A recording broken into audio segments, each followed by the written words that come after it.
So magsa-sound check tayo ngayon dito sa Calrigger Miltac HQ.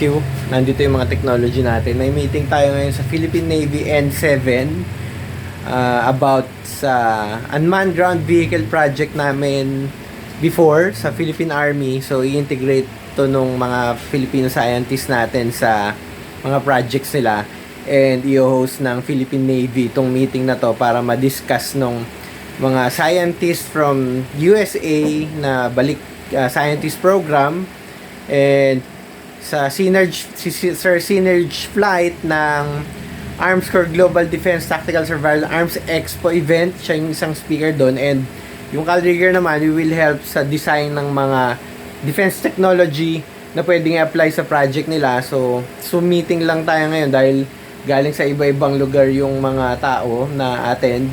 Pero at the same time, magka-request tayo ng next meeting para ma-showcase natin yung mga bagong technology. Special this one, ito yung Calrigger SAR SolarRev Audio Reverb Radcom Power Pack. So ipapresent din natin yan doon sa meeting.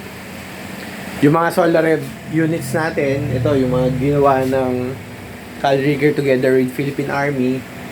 Then, yung other technologies natin, yung Patriot 1 weapon system, pero non-lethal siya, anti-drone and home defense lang.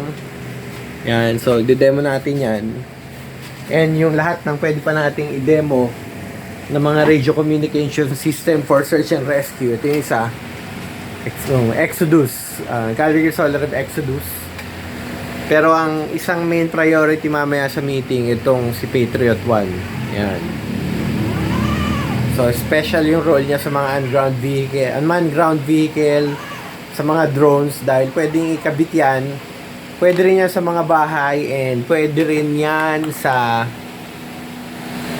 Saan ba yan mga pwedeng magamit? Marami pa yan, marami application. So, i-discuss natin yan mamaya sa meeting natin with the Philippine Navy N7, with Sir Leo, Sir Clifford, and yours truly, Calrigger Defense, in partnership with Miltac Asia and Mayor Capco Leadership 1.